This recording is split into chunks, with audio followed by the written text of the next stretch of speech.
Hey there, and welcome to This Explainer. Today, we're diving into a massive secret about growing up. We're going to totally dismantle that exhausting burden of feeling like you have to do everything perfectly and all on your own. If you're navigating your early teenage years right now, look, I know exactly how heavy that can feel. You're juggling schoolwork, friendships, family expectations, trying to figure out who you are, and it kind of feels like you're carrying the entire world on your shoulders, right? But what if the secret to surviving and actually thriving isn't about being a lone wolf at all? Let's get into it. So we've all heard this really intense motivational advice from Eleanor Roosevelt. Usually when we hear a challenge like this, it feels like a summons for pure individual grit. It makes us think we just need to clench our jaws, push through our fears, and somehow outwork our self-doubt entirely solo. Society is always telling us that success is a single-player game, you know? Like, if something is hard, you just need to try harder, by yourself. But wait, let's look at this from a totally different angle. What if the absolute hardest thing for you to do right now isn't some massive physical feat or, I don't know, getting a perfect score on your next math test? What if the thing you think you cannot do is actually relational? Like, what if the bravest, most difficult challenge is having the courage to actually ask for help and just let other people in? Section 1. The audience isn't actually watching. Okay, so before we can even talk about teaming up with anyone, we absolutely have to destroy the biggest roadblock standing in your way right now, and that is the imaginary audience. We call this the amateur's fear. It's that awful feeling when you walk into the cafeteria or you post something online and you are just completely convinced that absolutely everyone is watching and judging your every single move. It is so exhausting. But the structural truth, the super liberating reality here, is that everyone else your age is way too panicked about their own lives, their own outfits, and their own insecurities to spend even a single ounce of energy judging yours. Author Steven Pressfield points this out with, well, surgical bluntness. That tribe, or that crowd you're so incredibly afraid of disappointing, they basically don't exist. They are all just as terrified and caught up in their own stuff as you are. Understanding this literally instantly relieves that massive pressure you've been putting on yourself. Because think about it, you cannot fully partner with friends or teammates if you are constantly performing for a fake audience. So just let that imaginary gaze dissolve. Section 2. The magic math of teamwork. All right, now that you aren't exhausting yourself for a crowd that isn't even watching, let's talk about the ultimate life hack. I know. You're looking at this equation and thinking, did this person forget how basic math works? I promise I didn't. While 2 equaling 3 looks completely broken on paper, it's actually a super powerful cheat code for your life and your goals. The secret here is a really cool concept called structural surplus. And hey, I am not talking about those completely annoying school group projects where one person does all the work and the other person just slaps their name on the poster at the end. True teamwork is way different. When 2 people genuinely partner up, build trust, and merge their interests, they don't just add their efforts together. No, they multiply them. They generate this massive advantage that literally allows 2 people to do the work of 3. Just to prove this isn't just some crazy theory, look at the legendary sci-fi author Ursula K. Le Guin. She absolutely lived this load-bearing math. She managed to write over 50 books while raising 3 kids. And when people asked how she did it, she didn't claim to have superpowers. Nope, she credited her partnership with her husband. She realized that genuine partnership makes the impossible totally doable. We just go further when we go together.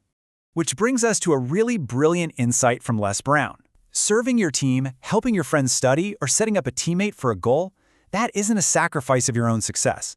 It's actually the smartest investment you can make. When you merge your individual interests with the collective interests of your friends or your team, you are building that structural advantage that pushes everyone's goals forward, including your own.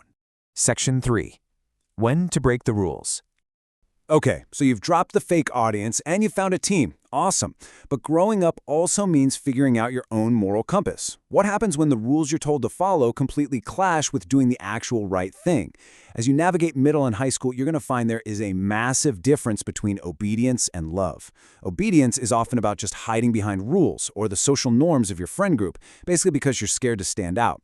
But love, or true character, is about having the sheer strength to know when breaking a rule is the right choice, simply because you genuinely care about someone else. Philosopher Anthony de Mello explains this tension so brilliantly. If you only ever blindly follow the rules, you're really just outsourcing your moral judgment to a system. But once you build true internal character, well, the rules become a starting point rather than a ceiling that just traps you. Think about standing up to a bully, even if the unwritten rule of the hallway is to just mind your own business. Love and character, they know when to break that unwritten rule. To really understand why building internal character matters so much, think of this ancient Buddhist wisdom shared by the author Leo Tolstoy. Imagine a super simple physical act. You throw a ball high into the air, it arcs through the sky, and inevitably, gravity returns that ball directly back down to the earth. Just like that ball, your actions don't just disappear into the void. All of your good or bad actions will eventually curve back and return to you. And hey, this isn't some scary threat or anything, it's just the architecture of how life works. The positive actions, the way you stand up for others, the genuine partnerships you form, and the true character you put out into the world literally bounce back to you. They compound over time and they become the absolute foundation of your future. Section 4. Just do the hard thing. So we've shattered the myth of the crowd, learned the math of teamwork, and set our compass to love.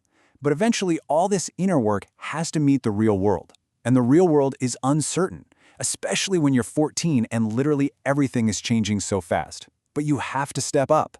Like legendary coach John Wooden says, make a decision, because freezing up is the biggest failure of all. Test out a method, like FDR suggests, and if it fails, just try another one. And as Simon Sinek points out, always plan for the fact that things will go sideways. That way, you don't panic when they inevitably do. And when you do hit a wall, because you definitely will, recognize that you don't have to have all the answers. You're young, you're learning, and that is exactly where you are supposed to be. Comedian Aziz Ansari has this great advice. Humbly borrow and steal the brilliance of the people around you.